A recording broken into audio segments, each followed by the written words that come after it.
नमः शिवाय। लेकिन आज मैं ये नहीं पूछूंगी कि आप सब कैसे हो, क्योंकि कोई अच्छा रह ही नहीं सकता है। जब देश दुनिया में इतनी दुखद घटनाएं होगी तो कैसे लोग अच्छे रहेंगे। जैसे अभी आप लोगों ने सुना ही है, देखा है न्यूज में कि केतन अग्रवाल के बारे में, उसकी जो मंगेतर थी सिया, उसने कैसे उसे धक्का दे दिया।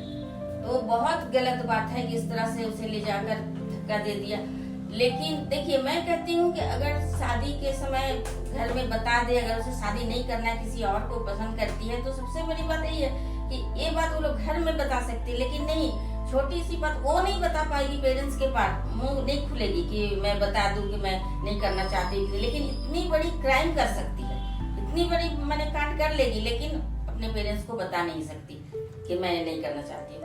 तो मैं पेरेंट्स को ये चीज कहना चाहूंगी, जरूर लड़कों के जो भी माता पिता हैं, कि शादी जहाँ भी तय करे, लड़की से अकेली पर्सनल मिलकर एक बार ये बात जरूर कर ले कि अगर आपको कहीं और पसंद है तो आप बता दो।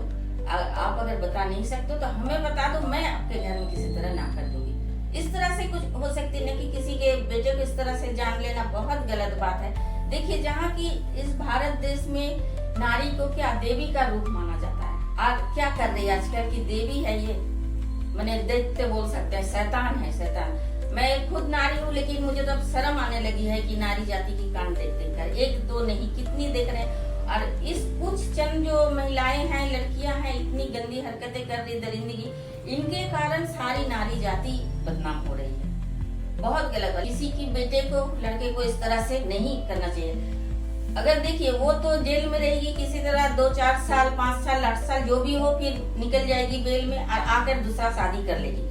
लेकिन उसे तो दूसरा पति मिल जाएगा। लेकिन जिस माता पिता का बेटा खोया है, वो क्या दूसरा बार बेटा मिलेगा उसे? दूसरी नहीं मिल सकती। तो इसलिए जिसके साथ ये गुजरती है ना, उनका दुख दर्द हम लोग केवल 2-4 शब्द कह सकते हैं। दुख हमें भी होगी सबको, लेकिन माता पिता जो है वो जिस हाल में गुजर रहे हैं उसको हम लोग फील नहीं कर सकते। जिसके साथ गुजरती वही जानते हैं। और जिसके भी भाई है, बहन है, जो भी उनके हैं, वो लोग भी बहुत दुखी होंगे। लेकिन क्या है, वो लोग कुछ क्षण के लिए भूल भी सकते हैं अपने परिवार में, अपने बच्चों के बीच। लेकिन माता पिता जो है तो जीते जी मौत है। बहुत दुखद बात है उनके परिवार के लिए। हम सबके तो बहुत ही हम लोग सहानुभूति जताते हैं, बहुत दुखी हैं। लेकिन इस लड़की ने जो की है उसको सजा वैसे ही देनी चाहिए, ताकि अगली बार कोई भी करे तो 1000 बार उसे सोचना पड़े।